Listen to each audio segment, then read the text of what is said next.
All right, let's just jump right in. So, welcome to my first ever free webinar.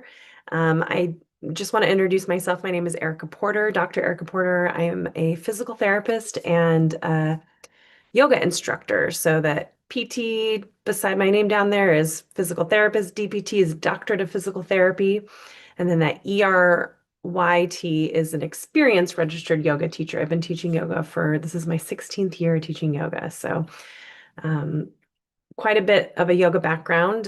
This is actually probably why I find this jaw, diaphragm, and pelvic floor relationship so fascinating, because one of the fundamental elements in the philosophy of yoga is the bandhas, which directly correlate with these three areas. So I don't actually go into too much detail about that in this PowerPoint today. We're talking more just anatomy focused, but just for your own reference, understanding that that's a pretty significant part of the yoga philosophy, these three areas and how they connect. So but today we'll focus on anatomy. We're going to talk about common things that can go wrong in these areas, how they're all connected, and then we'll just talk through a few different ways that you can help um, integrate these areas and bring a little bit more harmony between the three of them. So let's get going. So we're gonna start with just the general anatomy of these three areas. I'm gonna just give you a really basic overview. I don't want to keep you all here for too long. I'm shooting for about an hour, so I'm trying to just keep it to the basics. And then if you have any specific questions, let me know. So I'll keep popping back over to the chat to see. So let's start with the jaw here. So the jaw, you can see my cursor, I believe. Yes, you can.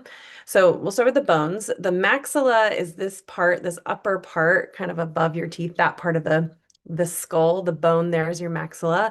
The mandible is this bottom part of the jaw, and the zygomatic is kind of like your cheekbone area. Kind of see where this muscle attaches. Um, the joint, which I'll show you a little bit more in the next slide, but the joint is the temporomandibular joint. So your temporal bone is back here, and then your mandible. So this is your mandible here. When those two come together, that's your temporomandibular joint, which you may have heard of before, TMJ. So again, we're going to talk about that a little bit more, but that's where the joint is here. And then the motor muscles of mastication. So what that means is the muscles that you have voluntary control over. You tell your brain is like, okay, let's move.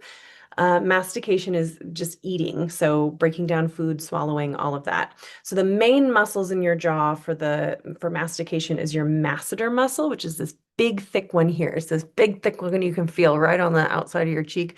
This tends to be one that carries a lot of tension in people, so you may be aware of this already. This is your masseter muscle. And then you have your temporalis muscle, which is this big guy here, and that goes all the way down kind of where that joint is. And then you have the medial and lateral pterygoid muscles. So those are kind of beneath the mastoid and the temporalis. So those deeper ones here. This is your medial one here, and this is your lateral one here. And then the trigeminal nerve is the one of the main cranial nerves that helps all of these muscles kind of work.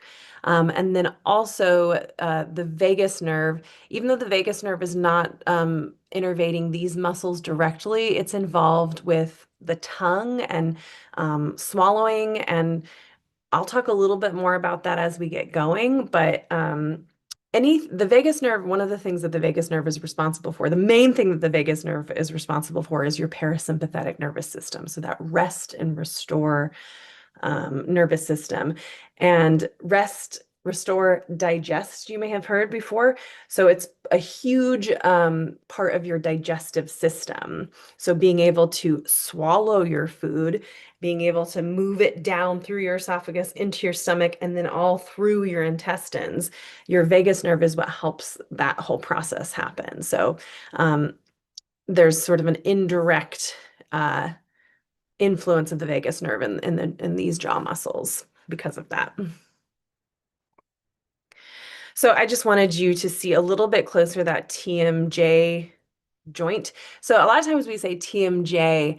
TMJ is the temporomandibular joint, and then disorders is when that joint is not functioning well. So TMD is actually the proper term for disorders with your TMJ. So I'm not going to get into the real detailed specifics, but if you can see, here's the mandibular, there's the temporal bone, and they come together, and there's this little disc here. And then there's a nerve there. So anytime there's a nerve around that area, if it's dysfunctional, it can cause a lot of pain. Um, so every time you open and close your mouth, this disc and this joint have to move together smoothly. And oftentimes with stress, and we'll go into more detail later, this disc or this joint just doesn't coordinate well together. And if you've ever had something like this, there's like can be clicking in the jaw, it can kind of shift side to side. When you open your mouth, it's supposed to open smoothly. And as you lower it, it closes smoothly. But if it kind of gets stuck or clicks or things like that, that would be considered something, a TMJ disorder. All right. The tongue and all the muscles around the tongue and the jaw it's very complicated.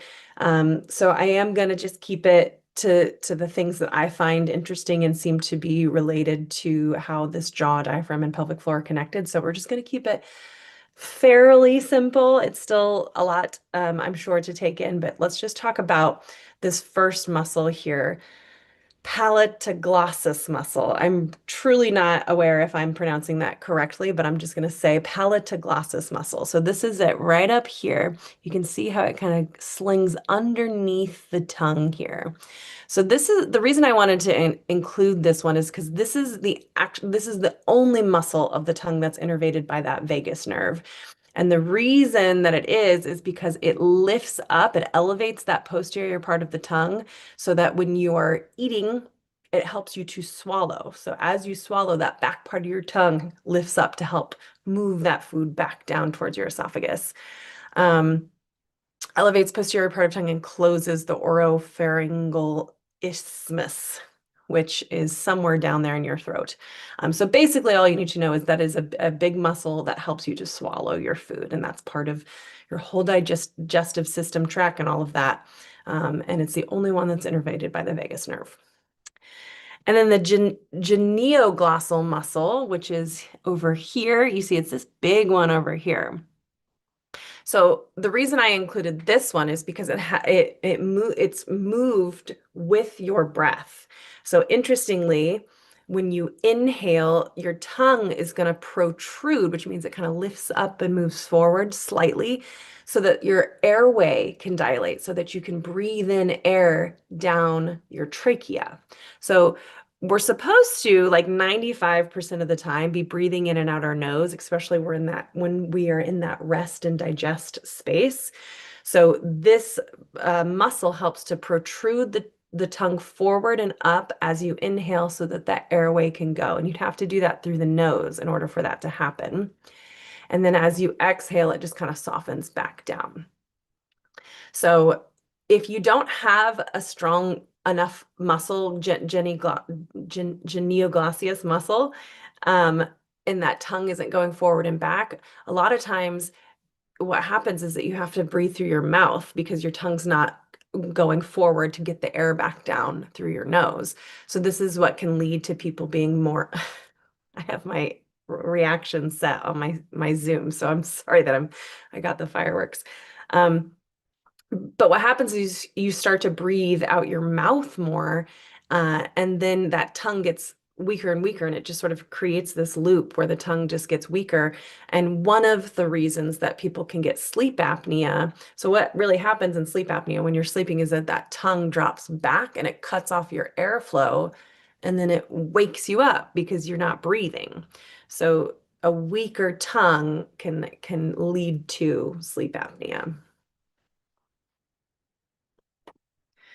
All right, let's talk about the diaphragm. So this is something I've spent a lot of time talking about because of my yoga teaching background. This is your primary respiratory muscle. So the biggest, muscle that you should be using most of the time when you breathe. And as you can see here, it divides the thoracic cavity and the abdominal cavity in half. It's like this big giant dome.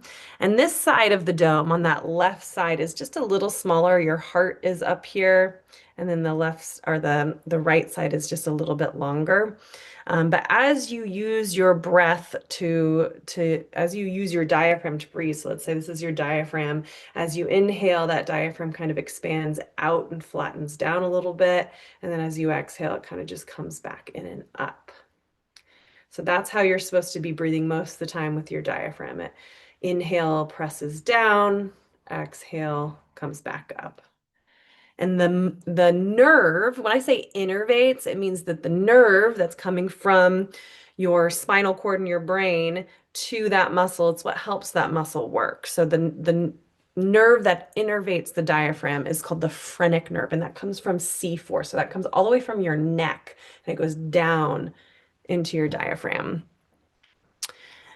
Um, Okay, so I just wanted to show you a little bit about that phrenic nerve. So if that phrenic nerve coming all the way from your neck down to your diaphragm if there's something along its path that makes it not, if you think of nerves like electricity, like there has to be a signal that sends all the way down to the muscle that you need it to work. And so if there's something that's kind of compressing it, if you can imagine, like an extension cord has like a rip in it or something like that, or it's like I think like a hose, if there's a kink in the hose, the water's not moving through it well. So sometimes if these scalene, so this is your neck here, you're seeing the neck, we're kind of looking at the front of the neck.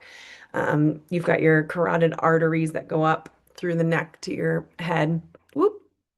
So the phrenic nerve here comes out through the middle and anterior scalene and goes down kind of behind that first rib, and the clavicle would be right here. So very often when people are not using their diaphragm to breathe, these scalene muscles here, these are like secondary breathing muscles. They're called accessory breathing muscles. So when we're exercising, when we're really stressed out, we end up breathing like shorter, shallower breaths just to get oxygen in quickly. And in, small doses, that's totally fine. That's how our body is meant to breathe. But what ends up happening is a lot of times we have like chronic stress and we don't realize that we're just breathing using these like chest muscles and these scalenes. And then it gets tighter and tighter and tighter and tighter here. And sometimes it can obstruct that pathway of that phrenic nerve that moves down into the diaphragm. And then the diaphragm can't work as well. So again, it's one of those patterns where like if we're here and we're here and we're here and we're here, then that makes it harder and harder and harder to use the diaphragm. So we have to really work on breathing down into our diaphragm, pulling that head back on top of our shoulders and creating length and space here so that that nerve can properly get down to the diaphragm and help you breathe in a way that is more sustainable, because we want to be able to breathe using our diaphragm most of the time and save these accessory muscles for moments where we're feeling really stressed out.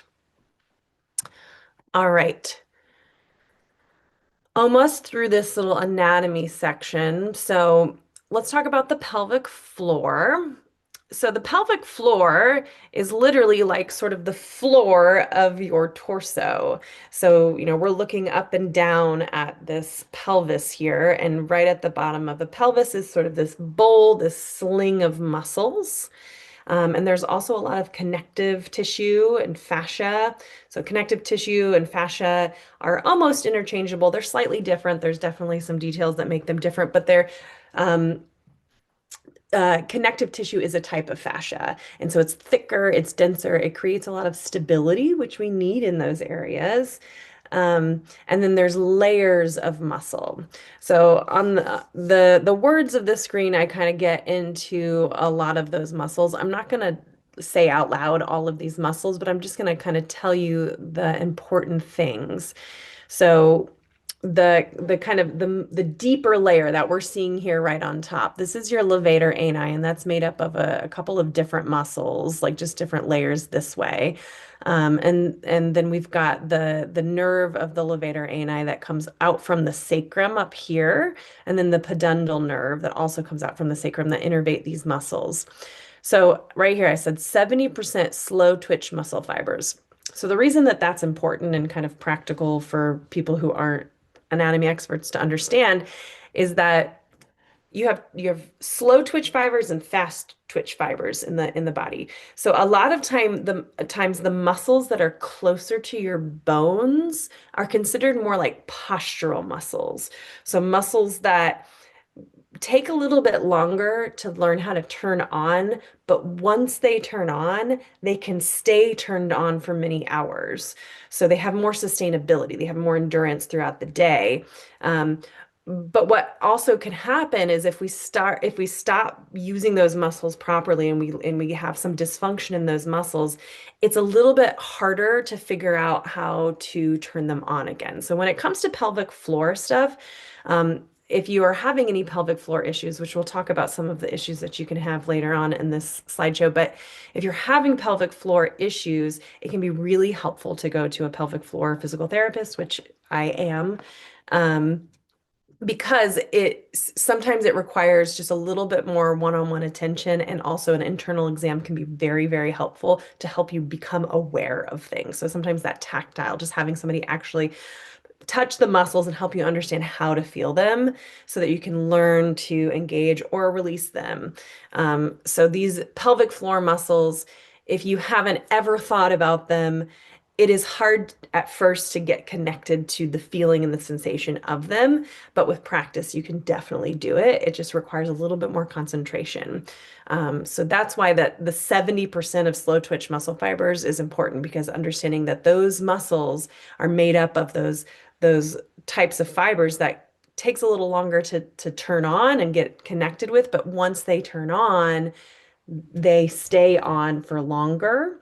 And then vice versa, because there can be a couple of reasons for pelvic floor issues. It can be that things are turned on and need to be relaxed and stretched a little more, or they're the opposite, where they're too stretched out and you need to get them to turn on and to create a little bit more strength there. So depending on what's going on, it kind of depends. But again, working with a pelvic floor physical therapist can really help with that. If you have questions about that, please feel free to let me know. I also posted, just side note, on the top of the chat, my website where you can request an appointment with me. So I can see you as a physical therapist if you live in the state of Tennessee. If you don't, we can have educational conversations, wellness visits, but you can just send me your information. I also posted underneath that my Patreon. I do Patreon classes, yoga classes every Sunday morning. So if you want to become a patron of mine, you can click on that link.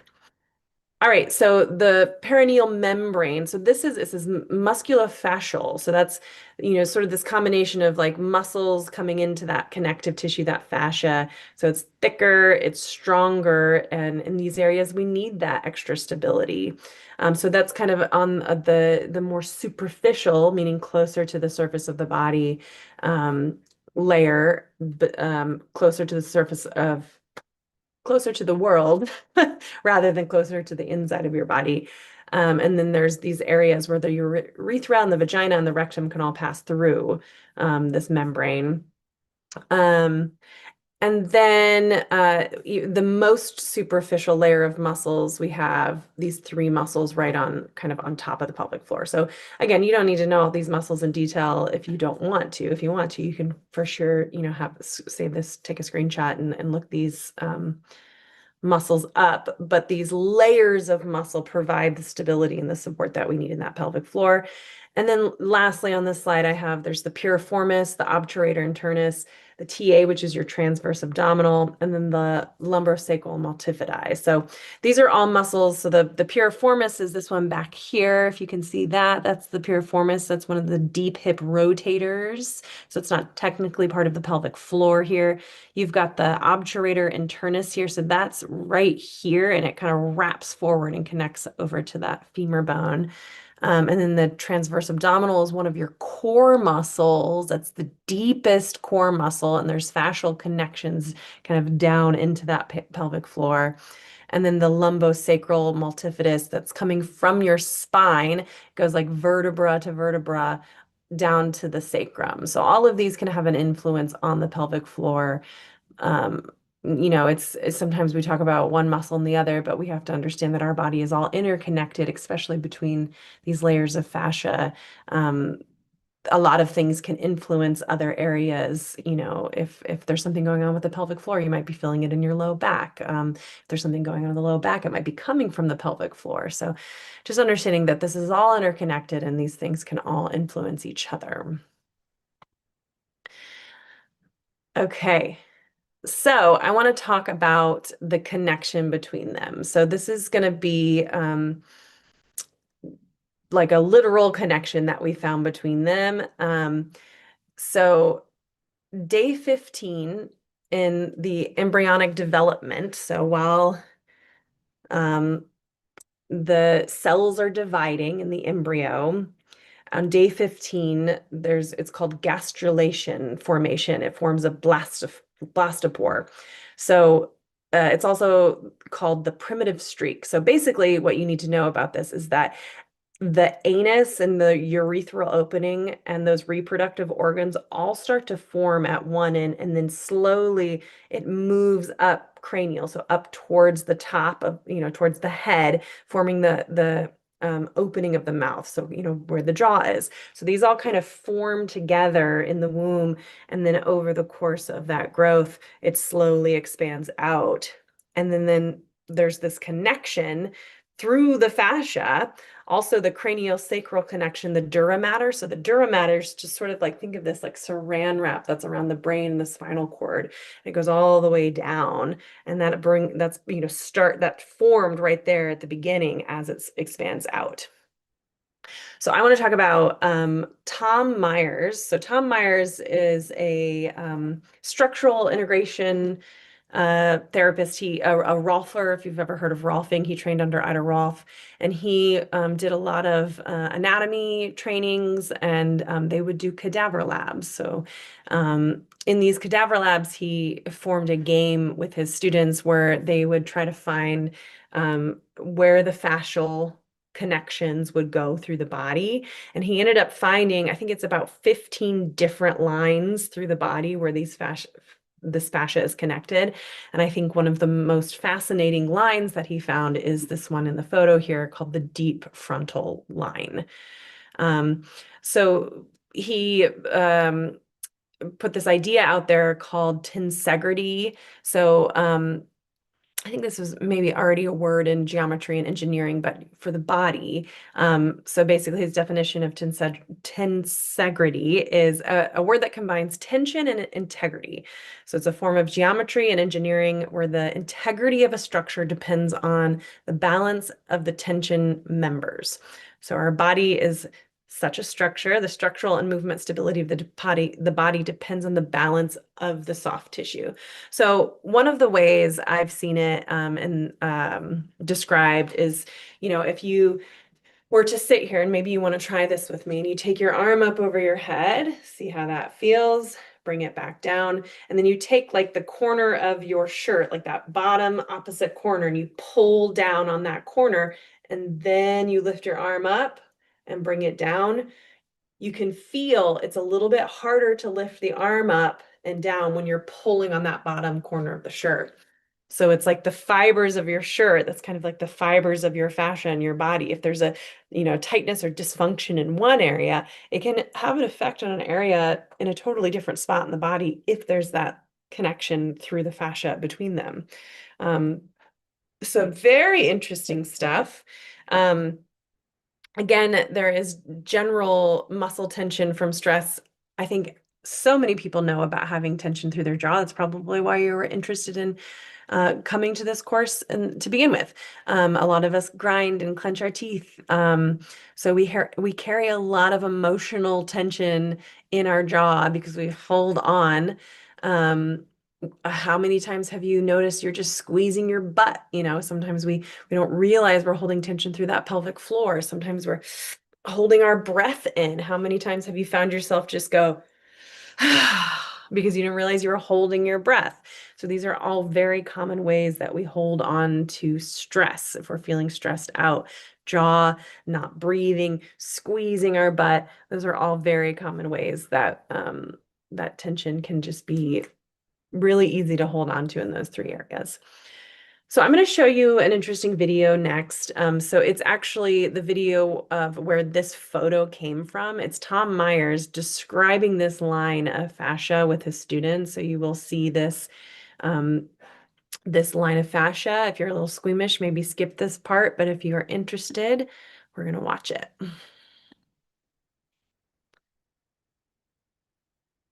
So here, for the first time that I'm aware, we have the deep front line or core line, at least a piece of it, a big piece of it, and a long piece of it. And we start with the flexor digitorum longus with the little quadratus plantae attached to it, the tendon, the tibialis posterior with some of its hand-like attachments for the arch, and of course the flexor hallucis longus. The tendons have been uncrossed here so that you see the muscles going straight into the deep posterior compartment that fills in. It's kind of rough here because this was right up against the interosseous membrane and the surfaces of the tibia and fibula. This goes into the fascia clearly. It's just hooked right into the fascia of the popliteus, and that crosses over the back of the knee capsule. We're including the capsule here, and there would have been, except it got cut in the dissection, the continuity of the neurovascular bundle coming across the back of the knee here. What we have in here, opening the book of this septum, we see the septum and its continuity into the iliacus muscle. So we have the iliacus muscle here, the psoas muscle beside it, the nerve, and the blood vessel would be here also, except that that got taken out, and the pectineus muscle. The pectineus muscle has a continuity with the, perhaps you can see it here, the psoas minor. The iliacus has a continuity as we come up here, the proximal portion, the medial portion, with the quadratus lumborum. That interfaces clearly without reference. We've taken, obviously, there's no ribs here. You can see the interface between the crura of the diaphragm, the root of the diaphragm anyway, and the quadratus lumborum. The actual crura of the diaphragm have been removed from the front of the spine so that you can see the interface between the psoas and the diaphragm. We're holding the diaphragm out here so that you can see the domes, and there's no question of a connection between the psoas and the diaphragm. Now, if we can just let this drop and move above, we see that the diaphragm is very clearly held to the pericardium of the heart and the whole mediastinal tissues here, which we would have to dissect in detail to see of the connection between the heart and the lungs. So we just say that this whole connective tissue of the mediastinum comes up into the visceral cylinder of the neck. This person, if you see here, had a tracheotomy either just before or sometime before he died.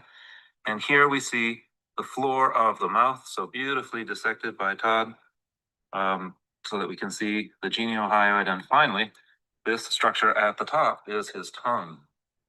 So having the tongue as part of this deep front line, we would, if we pulled this back and looked in the front, see the anterior longitudinal ligament and the front of the spine, the muscle. All right, that's all I'm going to show you so that you get the gist. Just along the poly. And go to the next slide. There we go. So pretty fascinating stuff. I think, I know sometimes that can be hard to see, but I just wanted you to really have an understanding of how that's actually connected. And here is the drawing from the book. You can see the blue. This is the same thing that we just saw. And it goes even up into the masseter muscle we talked about, that big thick, and the temporalis muscle we talked about. So all the way up through that center of the body. So I'm going to talk about the vagus nerve a little bit more. So vagus nerve, longest cranial nerve in the body. So it starts in that brainstem there. And it moves all the way through the body, heart, down into these internal organs and that digestive system. So, sensory functions, which means you feel it and the signal goes to your brain, and then motor functions are when you decide to move something, your brain tells you to move it. So um, it provides somatic sensation and information for the skin behind the ear. So you may have seen there's different tricks that you can do to kind of stimulate the vagus nerve. So one of them is rubbing behind the ear, the external part of the ear canal. So putting your finger in your ear canal can help stimulate the vagus nerve. Certain parts of the throat, and then visceral sensation through the larynx, esophagus, lungs, trachea, heart, and most of the digestive tract. Um, a small role in the sensation of taste near the root of the tongue. So remember, it's going to go through that whole digestive system tract, but also the lungs and the heart as well. So the way that you breathe and your heart rate, they're all connected to that vagus nerve.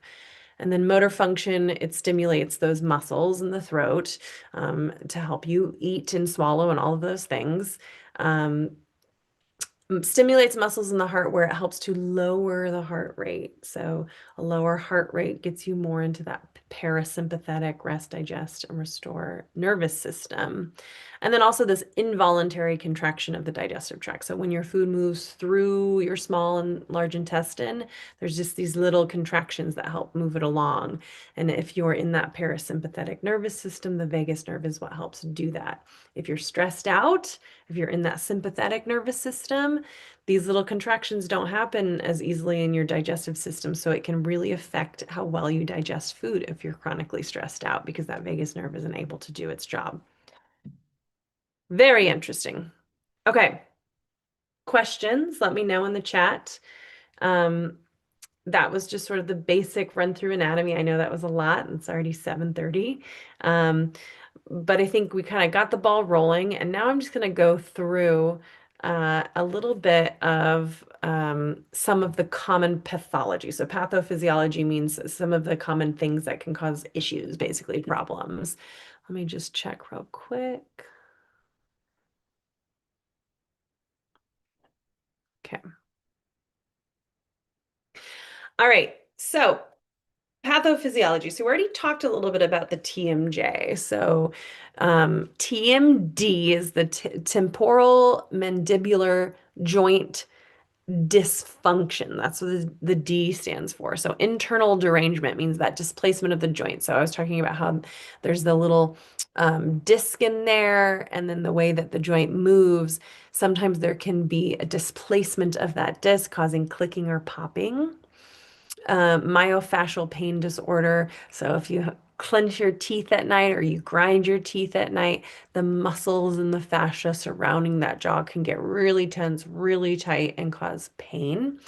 And then there's just good old degenerative joint disease as we get older. Sometimes those joints just get you have less fluid in your joints, and they can kind of get arthritis and just get a little bit more painful. And I already talked a little bit about sleep apnea. So the strength of the tongue muscle, remember, if you have sleep apnea, that tongue drops back and cuts off your airflow, and then you wake up. So if you have a strong enough tongue to get it to move forward and up, um, you'll have a less of a chance of getting sleep apnea.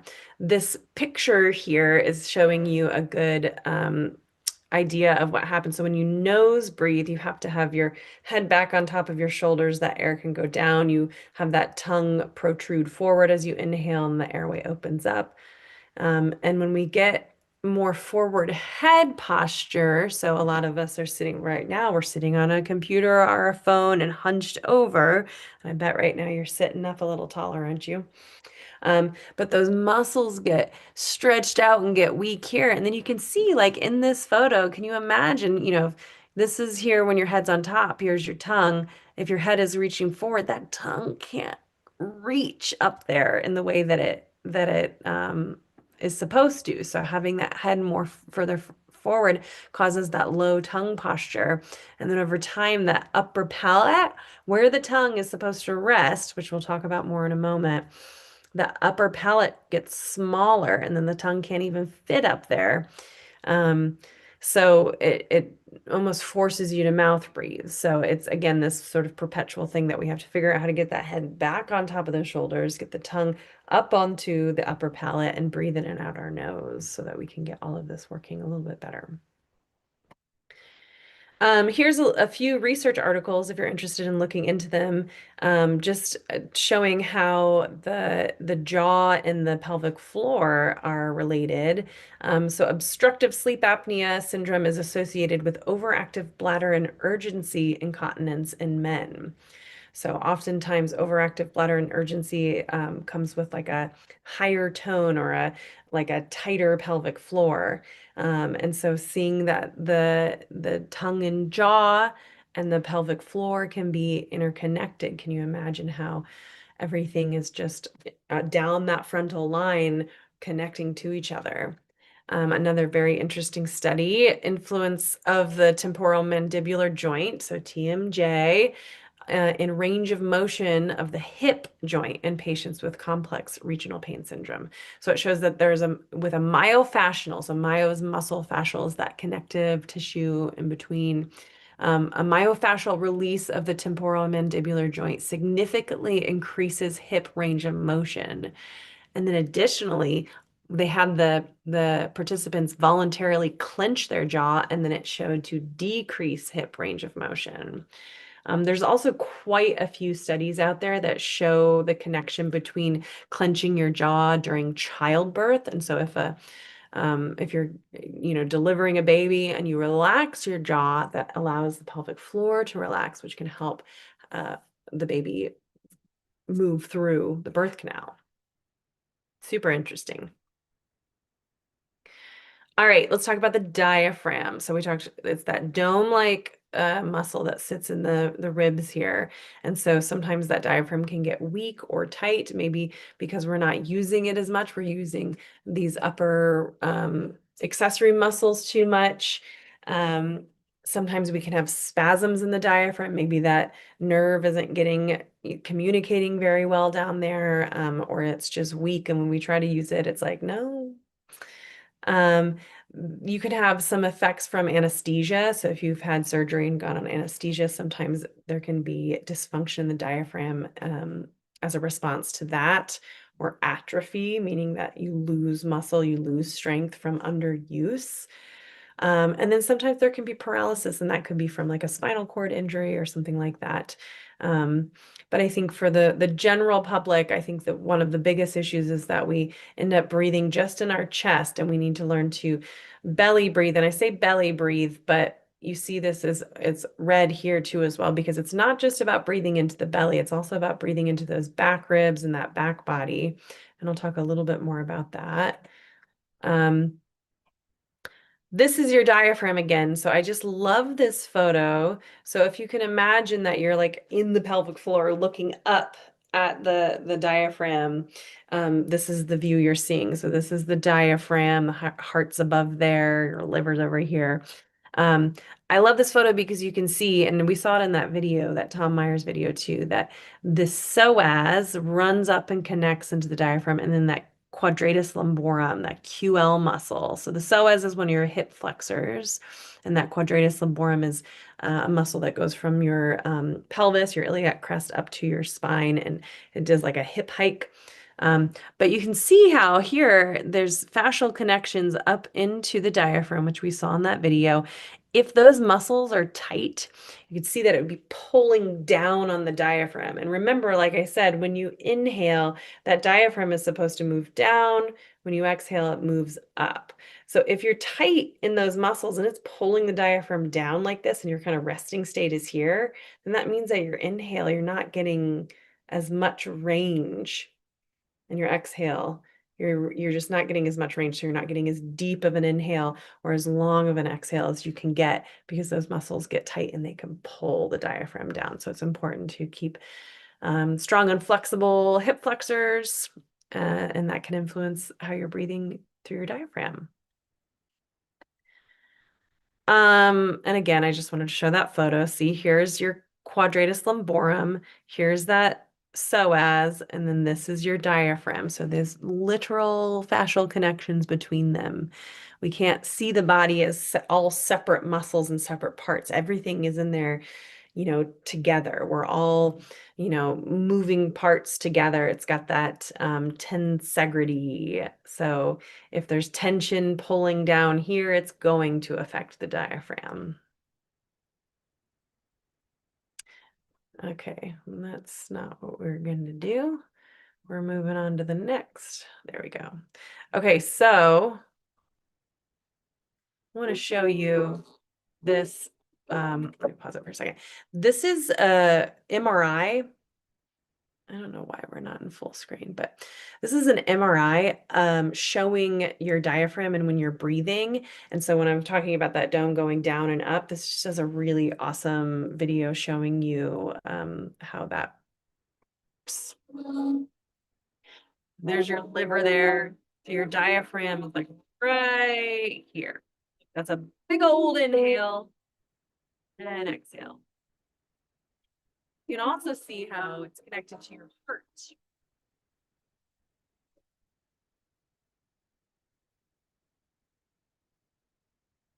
Inhale, push it down. Back. All right, we're not going to watch the whole thing, but you get what I'm saying is that when you're inhaling, that diaphragm presses down, and then there's that fascial connection to your heart. So the heart kind of stretches out a little bit. There's this natural rhythm of your heart rate. When you inhale, your heart rate just goes up slightly. And then as you exhale, the heart rate just goes a little slower. And that has to do with the stretching and the squishing with your breath. So as it stretches out, the blood flow speeds up to make it through.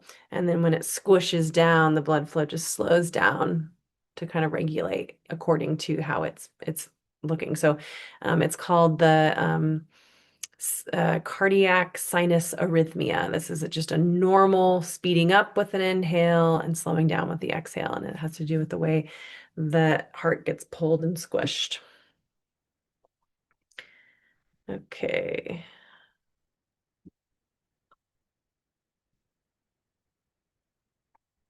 I don't know why we're gonna do this again. All right. So I mentioned earlier there are a bunch of reasons for pelvic floor or a bunch of things that can happen if there's dysfunction in your pelvic floor. So just to name a few, I'm not going to get into too much detail, but urge incontinence, which is basically where like all of a sudden you have to pee and you didn't even know it, and sometimes you pee your pants. Stress incontinence is like if you're running or jumping or laughing and a little pee slips out. Constipation, that's part of your pelvic floor. So not being able to go, those muscles a lot of times are just too tight and you have to have those muscles relax in order to go. Sexual dysfunction, that's all related. Pelvic pain syndrome, pelvic organ prolapse. So a lot of times that happens after having a baby. And then intra-abdominal pressure management with diaphragm. So this is what I want to talk about a little bit more in detail because it shows how the diaphragm and the pelvic floor are related. So these are things you can look into. If you have any more questions about that, please feel free to send me a message. Go to the link at the top of the chat and go to my website, send me a message, and I'm happy to talk about it. Okay, so this intra-abdominal pressure. So the abdomen here, we have all of our internal organs, not all of them, but a lot of them. We've got our spleen, we've got our liver, we've got our gallbladder, we've got our stomach, we've got our small and large intestine, we've got our all of the urinary and bowel and bladder organs. So we want to keep a certain level of pressure sustained throughout this whole area. Also think about your low back. Low back pain is the #1 diagnosed pain in the world. So we want the pressure on our low back to be managed well. And so it's a 5 to 7 mmHg is the level that you would want to keep it if you ever had it measured. Um, but it has to do with this coordination of your diaphragm and your pelvic floor. We want them to be right on top of each other. So as you inhale, remember that diaphragm goes down, your pelvic floor is going to go down. It stretches a little bit. As you exhale, diaphragm relaxes back up, and then the pelvic floor contracts back up. So your diaphragm and your pelvic floor move together. On your inhale, they move down. On your exhale, they lift up. But they do opposite actions. So as you inhale, the diaphragm contracts and the pelvic floor stretches. As you exhale, the diaphragm relaxes and the pelvic floor contracts. And you don't necessarily need to feel this significantly, but that's the coordination that should be happening with every single breath.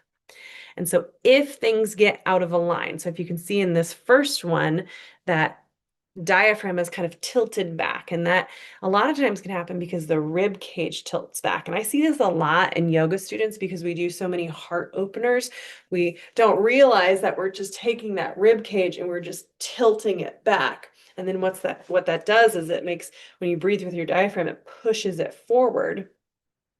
And then all that pressure gets moved forward here. And then maybe we get a little bit of a stretch on the front of the pelvic floor, but the whole back of the pelvic floor isn't really getting that movement. So um, a lot of times we have a tighter pelvic floor in the backside because we're pushing all that forward. Um, and then in this case, we've got, looks like, more of a anterior pelvic tilt. This one's a significant anterior pelvic tilt. But you can see how there's all these different ways that we can stand that don't quite create that intra-abdominal pressure management like we want. So it should work like a hydraulic system. So if you can imagine that every time you inhale, all around your torso, 360 will expand out like a barrel. And then the diaphragm pelvic floor move down. And then as you exhale, everything comes back in. And then the pelvic floor and diaphragm move up. So it's supposed to work like that. And this creates support for the organs and the spine because it distributes the force more evenly. So if we're constantly, I mean, this is our breath, we're constantly breathing, right? So if we're constantly breathing in a way that's not the most efficient at creating this intra-abdominal pressure management, that can be significant over time. So we want to distribute that force more evenly. I've been telling a lot of clients of mine lately to breathe into your back and to breathe into your butt to bring more space into that back half of the pelvic floor and the spine. So first line of defense is get out of the chest breathing and bring it down into this lower half of your torso, and make sure you're not just breathing into the belly, but you're also breathing into the side body, this in the back body. So if you're on the low part of your ribs is like an umbrella opening up 360, and we get that movement all through here.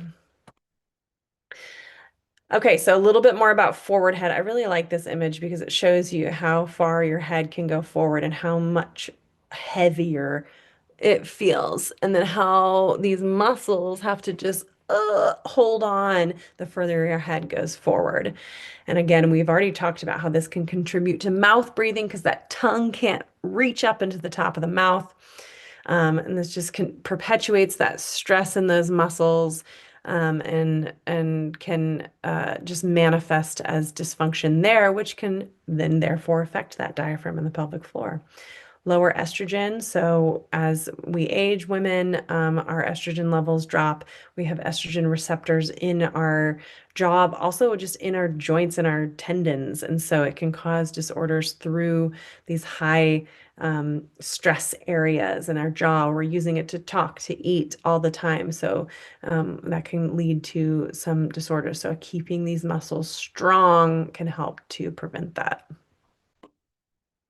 All right, just something to think about, the psychological and lifestyle considerations. So, your stress levels. This is why stress management can be so important. We have to figure out how to take moments to consciously relax these muscles. Take deep breaths. Think about that connection between the diaphragm and the pelvic floor. so that all of this can start to coordinate. So I think, I mean, really, I feel like the number one contributing factor to these things are just stress. And a lot of times it's just mental stress.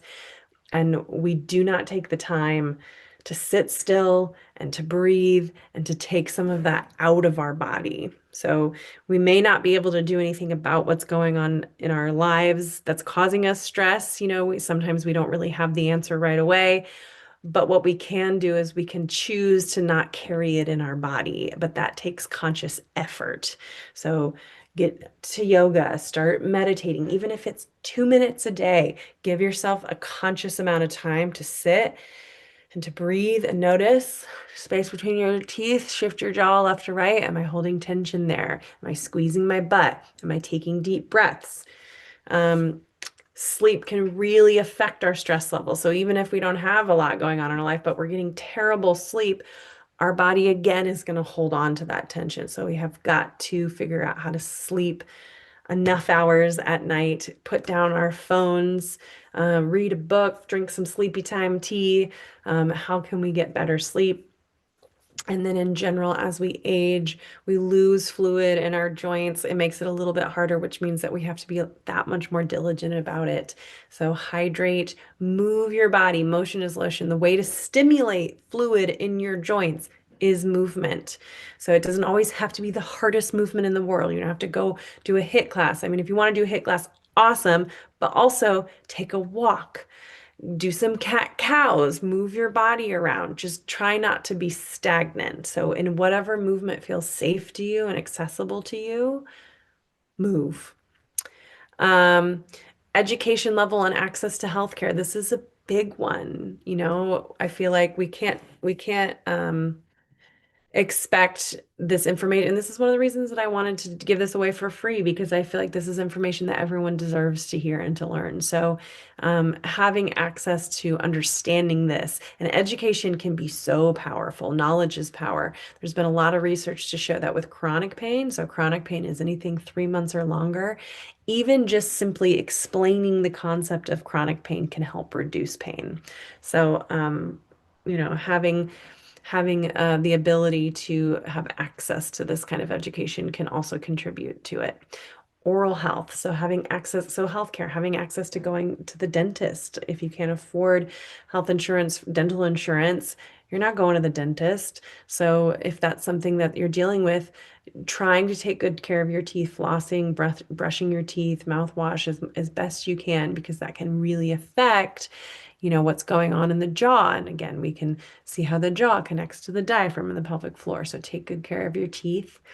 And then past medical history. So if you've had injuries in the past, your body does hold on to that. Your nerves remember previous pain, and you have to consider that as part of the process of working through some of this stuff.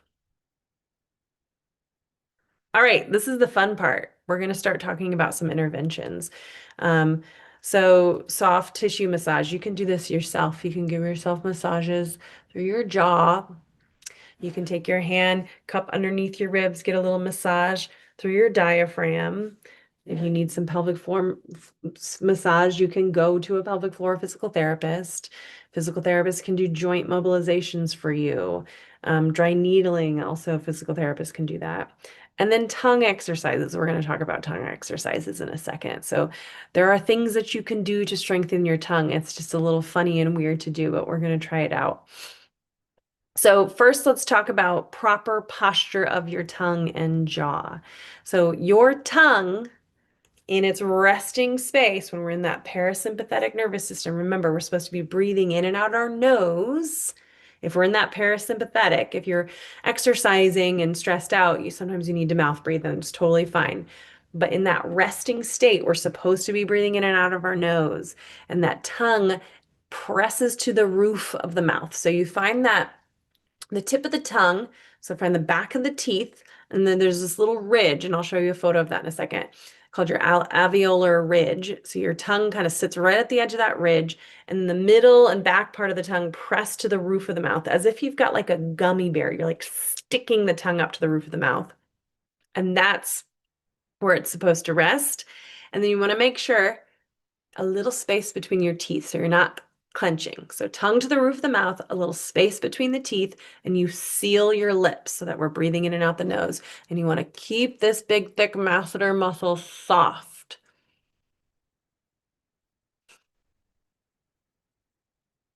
Good.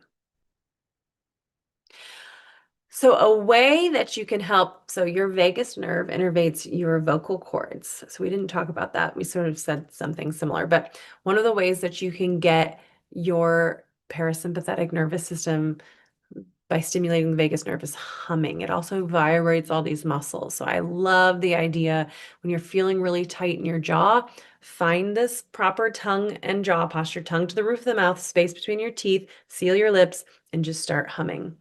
And what this does is it starts to activate that vagus nerve and it takes some of the work out of that trigeminal nerve that innervates all of them and it gives them a break, right?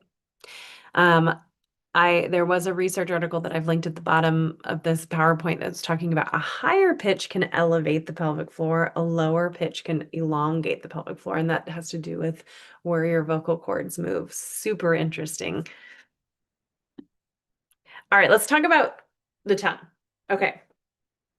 So if you have any questions about this, please feel free or if you have any feedback as we do this, because this is kind of fun. So there's this tongue mobility test. So we want to see how flexible and strong your tongue is. So we're going to do step by step. You're going to take your knuckles. So you've got your two knuckles here and you want to go this way. So you're not this way, you're this way.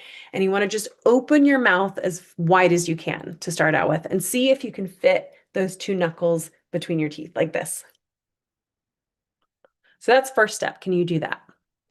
If you've got that, second step is you're going to take the tip of your tongue. So here's what I was talking about. Here's your teeth, the alveolar ridge here. You're going to just start by taking the tip of your tongue to that alveolar ridge. Hold it there and then open your mouth as wide as you can. Can you fit those two knuckles in between your teeth? Good.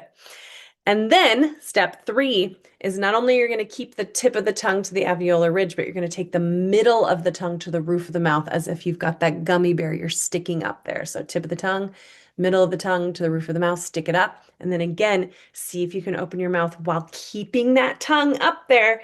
See if you can get your knuckles in between your teeth. A little harder. So 75% loss of max opening means that you may have an issue with your tongue mobility or a possible tongue tie. Something that your dentist, a lot of dentists, there's myofunctional therapists that specifically work with jaw and tongue stuff. They could definitely tell you. But it's just a good general test to see if you can do that. If you're having trouble with that, there are exercises that you can do to help create strength and mobility in your tongue. And these are just a few here we're going to do. So to improve range of motion, it's called the palate brush. You're going to take the tip of your tongue to that alveolar ridge, and you're just going to brush it back as far as you can on that upper palate and brush it forward. Brush it back, brush it forward. Kind of tickles. Good. You can do about 10, 15 of those. Another thing you can do is cheek punches. So you could seal your lips and then just take your tongue into your cheek. So not only does that stretch out your tongue and create some strength, but it also gives a little massage through these muscles in your cheeks.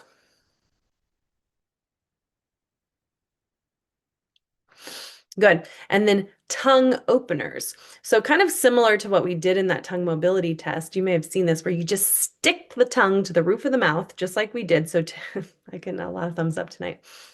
So tip of the tongue to that alveolar ridge, and then the middle and the back of the tongue sticking up to the roof of the mouth. And you're going to keep it suctioned up there and just open and close your mouth. So like this.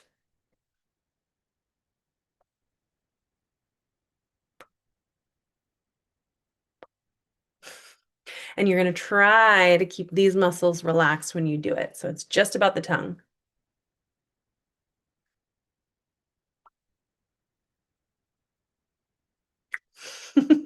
Good. All right. And then you can try different shapes with your tongue. So you can stick your tongue out and try to make it as skinny and long as possible. And that's what's going to help it fit up into the upper palate. There's also the taco tongue where you roll your tongue. If you have a hard time being able to do this, you can take a straw, toothbrush, you can take your finger if you want,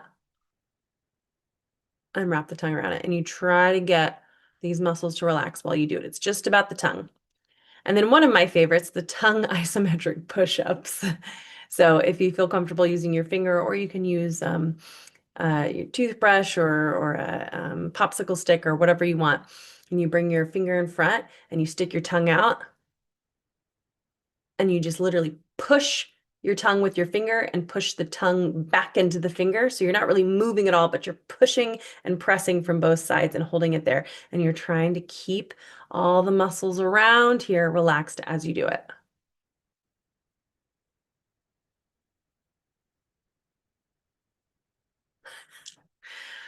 It's really silly stuff, but you saw all the reasons that it can be really beneficial and helpful. All right. So I want to talk about the diaphragm a little bit more. So your diaphragm and rib mobility, like we talked about, we need to make sure that we're breathing 360 all the way around those ribs, getting into the belly, the side body, and the back body. So one of the ways that I really like learning how, oftentimes what I end up seeing in my patients is that their back ribs are super tight and they have a really hard time breathing into the back ribs. So one way you can help yourself do that, I like to do this from the kitchen sink, is you can hold on to the edge of the kitchen sink and you can pull back and then just round into that space, into that middle back, and breathe into those back ribs. So you can do about 3 or 4 rounds of breath into the back ribs this way, and then you can walk your hands over to one side and breathe over into those side back ribs.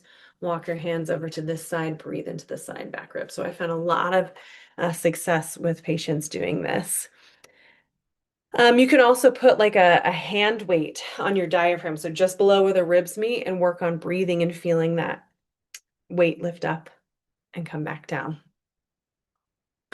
And we just already talked about the education and the proper mechanics. So you saw that intra-abdominal pressure and how it's supposed to work together.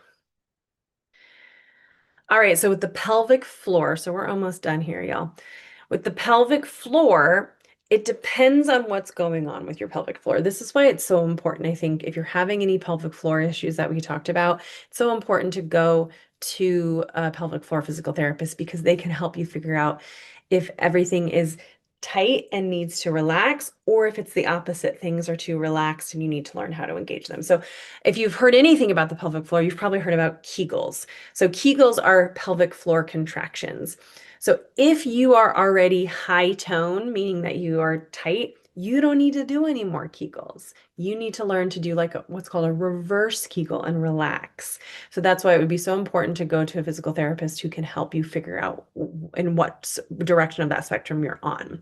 So if you have high tone, if you're really tight, you've got to learn how to relax. That breath coordination with the diaphragm can be a really powerful tool to help you do that.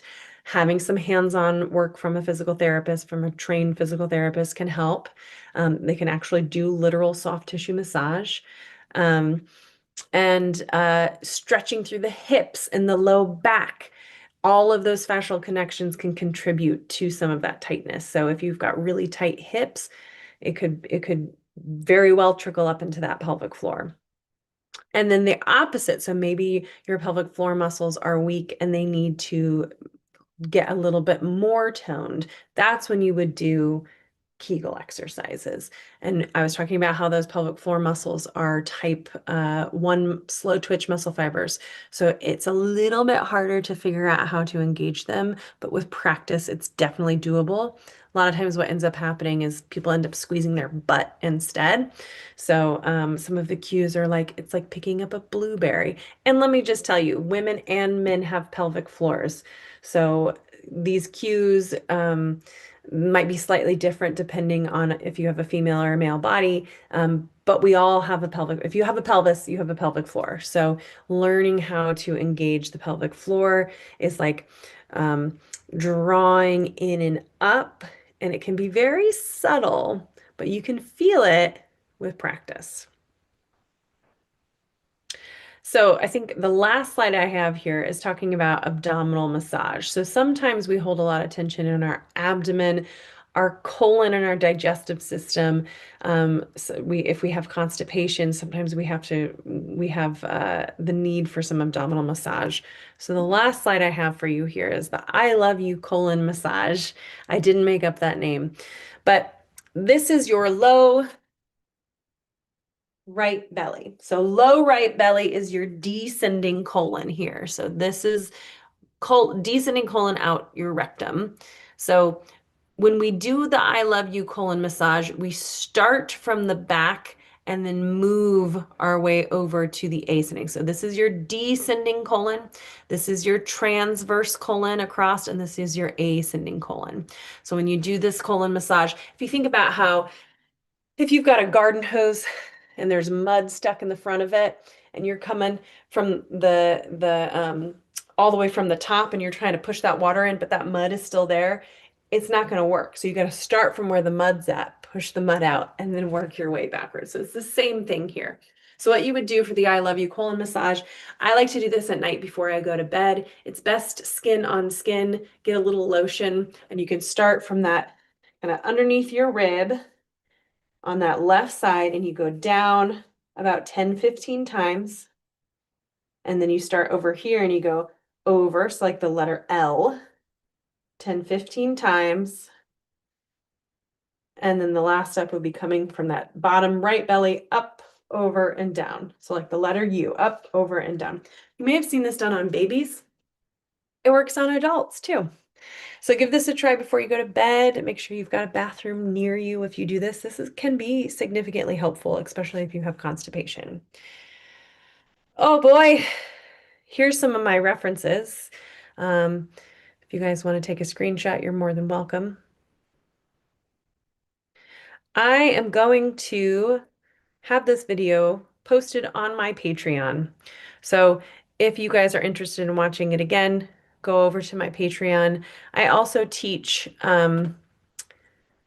I teach Sunday morning yoga classes on Patreon every Sunday. So again, I'm gonna just post that Patreon on my chat.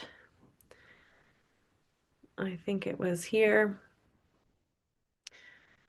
Just a moment.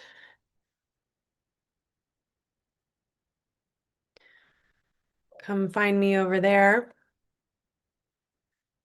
If you have any questions about what we went over today, I'm looking over at my phone where the chat is. If you have any questions about what we went over today, please don't hesitate to reach out. If you want to do a wellness session with me and talk about anything that's going on specific with you, please feel free to reach out. If you live in Tennessee and you want to have me do some physical therapy with you, I do virtual sessions as well. Please let me know. This has been really fun. Thank you guys so much for coming, and I hope to see you really soon.